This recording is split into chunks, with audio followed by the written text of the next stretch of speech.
ನಾನೆಲ್ಲ ಹೇಳಿರೋದು, ರಾಜ್ಯದ ಮುಖ್ಯಮಂತ್ರಿ ಹೇಳಿರೋದು. ನೋಡ್ರಿ, ನಾನು ವಿಧಾನಸೌಧ ಏನು ಗಲಾಟೆ ಆಗಿಲ್ಲ, ಅಲ್ಲಿ ಪಕ್ಕದ ಚಿನ್ನಸ್ವಾಮಿ ಅಲ್ಲಿ ಗಲಾಟೆ ಆಗಾಯಿತು. ಅಂದರೆ ಅದು ನಮ್ಮ ರಾಜ್ಯದಲ್ಲಿ ಇಲ್ಲ ಅಂತ ಹೊರ್ತಾರೆ. ಅಂದರೆ ಪೊಲೀಸರು ಕಡಾಖಂಡಿತವಾಗಿ ಹೇಳಿದ್ದಾರೆ, ಒಂದು ಫಂಕ್ಷನ್ ಮಾಡಬೇಕು, ಒಂದು ಕಾರ್ಯಕ್ರಮ ಮಾಡಬೇಕು ನಮ್ಮ ಹತ್ರ. ಯಾಕಂದರೆ ಹಿಂದೊಂದು ದಿನ ರಾತ್ರಿ ಎಲ್ಲ ಪೊಲೀಸರು ಬೀದಿಯಲ್ಲಿ ನಿಂತಿದ್ದಾರೆ. ಮನೆಗೆ ಬಂದಿರೋದೇ ಬೆಳಗ್ಗೆ 6 ಗಂಟೆಗೆ. ಅವರು ನಮ್ಮ ಕೈಲಿ ಆಗಲ್ಲ ಅನ್ನೋ ಮಾತನ್ನು ಸ್ಪಷ್ಟವಾಗಿ ಪೊಲೀಸರು ಹೇಳಿದ್ದಾರೆ. ಆದರೆ ನೀವು ಪೊಲೀಸರಿಗೆ ತಿರುಗೇಟು ಕೊಟ್ಟು ಕಾನೂನನ್ನು ಕೈಗೆ ತೊಗೊಂಡಿದ್ದೀರ. ಸರ್ಕಾರ ಯಾವ ಅಧಿಕಾರ ಇದೆ ನಿಮಗೆ? ನೀವು ಎಷ್ಟೇ ದೊಡ್ಡವರು ಇರ್ಬೋದು, ಸರ್ಕಾರ ಮಂತ್ರಿ ಇರ್ಬೋದು, ಯಾರೇ ಇರ್ಬೋದು, ನೀವು ಎಷ್ಟೇ ದೊಡ್ಡವರು ಇದ್ರೂ ಕಾನೂನಿಗಿಂತ ದೊಡ್ಡವರಲ್ಲ. ನೀವು ಕಾನೂನಿಗಿಂತ ದೊಡ್ಡವರಲ್ಲ. Law is great. ಆದರೆ ಕಾನೂನನ್ನು ನೀವು ಕೈ ತೊಗೊಂಡು ಪೊಲೀಸರನ್ನು ದಬ್ಬಾಳಿಕೆ ಮಾಡಿದ್ದೀರ. ಪೊಲೀಸ್ ನಿಮ್ಮ ಮೇಲೆ ಕ್ರಿಮಿನಲ್ ಆಕ್ಷನ್ ಆಗಬೇಕಾಯ್ತು. ಆ್ಯಕ್ಚುಲಿ ಇವತ್ತು ಈ 11 ಸಾವಿಗೆ ನೇರ ಕಾರಣ ರಾಜ್ಯದ ಕರ್ನಾಟಕದ ಕಾಂಗ್ರೆಸ್ ಸರ್ಕಾರ. ಮುಖ್ಯಮಂತ್ರಿ, ಉಪಮುಖ್ಯಮಂತ್ರಿಗಳು, ಗೃಹ ಸಚಿವರು ಎಲ್ಲರೂ ಕೂಡ ಫೋಟೋ ಶೋನಲ್ಲಿದ್ದರೆ ಕೊಡ್ತು ಜನರ ಒಂದು ವಿಚಾರವಾಗಿ ಯಾರೂ ಇರಲಿಲ್ಲ. ನಾನು ಹೇಳ್ತೀನಿ ಮುಖ್ಯಮಂತ್ರಿಗೆ ಒಂದೇ ಕೊನೆಯಲ್ಲಿ ನಾನು ಹೇಳೋವಂಥದ್ದು, ಮುಖ್ಯಮಂತ್ರಿಗಳಿಗೆ ಏನು ತಪ್ಪೇ ಆಗಿಲ್ಲ ಅಂತ ಫಸ್ಟ್ ಪ್ರೆಸ್ ಮೀಟಲ್ಲಿ ಹೇಳಿದ್ರಿ ನೀವು. ಫಸ್ಟ್ ಆದ ಘಟನೆ ಆದಮೇಲೆ ನೀವು ಪ್ರೆಸ್ ಮೀಟಲ್ಲಿ ನಮ್ಮದೇನು ತಪ್ಪಿಲ್ಲ, ಯಾರೋ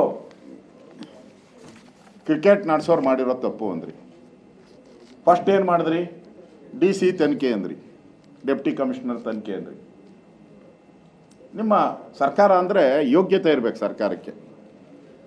ಸರ್ಕಾರ ಅಂದರೆ ಒಂದು ಮಾನ ಮರ್ಯಾದೆ ಇರೋವಂಥದ್ದು ಅಂತ ನಾನು ತಿಳ್ಕೊಂಡಿದ್ದೀನಿ. ಸರ್ಕಾರ ಅಂದರೆ ಮುಗೀತು. ಸರ್ಕಾರ ಅಂತ ಹೇಳಿದ್ರೆ ಒಂದು ಆದೇಶ ಹೊರಟ್ರೆ ಅದೇ ತೊಗಲಕ್ಕಲ್ಲ. ಸರ್ಕಾರ ಈಸ್ ನಾಟ್ ಎ ತೊಗಲಕ್ಕಲ್ಲ. ಸರ್ಕಾರ ತೊಗಲಕ್ಕ ಆಗಕ್ಕೆ ಸಾಧ್ಯನೇ ಇಲ್ಲ. ಸರ್ಕಾರದ ಆದೇಶ ಅಂದ್ರೆ ನಡುಗ್ತಾರೆ ಎಲ್ಲ, ಗಡಗಡ ಗಡಗಡ ಅಂತ.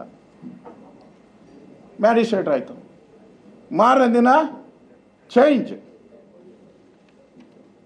ನಿವೃತ್ತ ನ್ಯಾಯಾಧೀಶರು, ಅವ್ರು ಪರ್ಮನೆಂಟ್ ಯಾರೋ ಇದ್ದಾರೆ, ಒಬ್ಬರು ಯಾರೋ ಪರ್ಮನೆಂಟ್ ಕೊನ್ನ ಸಾರಿ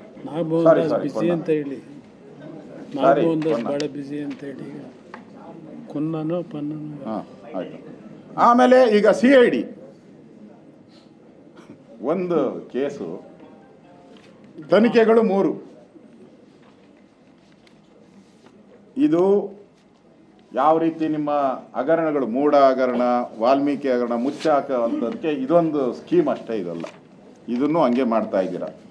ನಾವು ಇವತ್ತು ನಮ್ಮ JDSನ ನಾಯಕರು, ನಮ್ಮ ಅಧ್ಯಕ್ಷರು, ನಾವೆಲ್ಲರೂ ಕೂಡ ಈ ವಿಚಾರಕ್ಕೆ ಸಂಬಂಧಪಟ್ಟಂತೆ ಸರ್ಕಾರನೇ ಅಪರಾಧಿ. ಈ ಅಪರಾಧಿ ಸರ್ಕಾರ ಇರೋದ್ರಿಂದ ಇದನ್ನು ತನಿಖೆ ಮಾಡೋವಂಥದ್ದಕ್ಕೆ ಅಧಿಕಾರ ಇಲ್ಲಿನ ಪೊಲೀಸರಿಗೆ ಇಲ್ಲ, ಇಲ್ಲಿನ DC-ಗೆ ಇಲ್ಲ, ಅಧಿಕಾರ ಇಲ್ಲ. ಅವ್ರಿಗೇನು ಅಧಿಕಾರ ಇದೆ? ಮೂಲೆ ಸೇರ್ಕೊಂಡ್ಬಿಡ್ತಾರೆ ಇವರೆಲ್ಲ ಹೋಗಿ.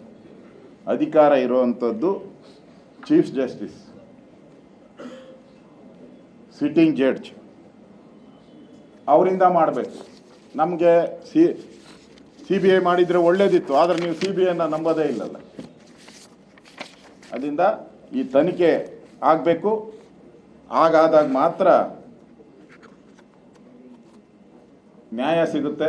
ಇದರಲ್ಲಿ ನಿಮಗೆ ಅನುಮತಿ, ಈ ಕಾರ್ಯಕ್ರಮ ಮಾಡೋಕ್ಕೆ ಅನುಮತಿ ಕೊಟ್ಟೋರು ಯಾರು?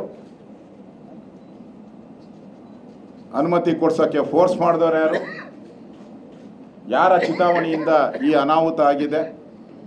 ಯಾರ ಮಾತುಗಳಿಂದ ಈ ಸಾವುಗಳಾಗಿದೆ? ಇದಕ್ಕೆಲ್ಲ ಸರಿಯಾದಂಥ ಒಂದು ಈ ಅಂಧ ರಾಜ್ಯದಲ್ಲಿ ನ್ಯಾಯ ಸಿಗಬೇಕು. ನಾವು ಬೆಳಕನ್ನು ಹುಡುಕ್ತಾ ಇದ್ರಿ. ಈ ಕತ್ತಲೆ ರಾಜ್ಯದಲ್ಲಿ ನಾವು ಬೆಳಕನ್ನು ಹುಡುಕಕ್ಕೆ ಹೊರಟಿದ್ದೀರಿ. ನ್ಯಾಯಕ್ಕಾಗಿ ಬೆಳಕನ್ನು ಹುಡುಕ್ತೀರಿ ನಾವು. ಆ ಬೆಳಕು ಸಿಗೋವರೆಗೂ ನಮ್ಮ ಹೋರಾಟ ನಿರಂತರವಾಗಿ ನಡೆಯುತ್ತೆ ಅನ್ನೋ ಮಾತನ್ನು ಈ ಸಂದರ್ಭದಲ್ಲಿ ಹೇಳಿ, ಇವತ್ತು ಈ ಜಂಟಿಗೋಷ್ಠಿಗೆ ನಮ್ಮ ಕುಮಾರಣ್ಣ ಅವರು ಬಂದಿದ್ದಾರೆ, ಅವ್ರು ಮಾತಾಡ್ತಾರೆ.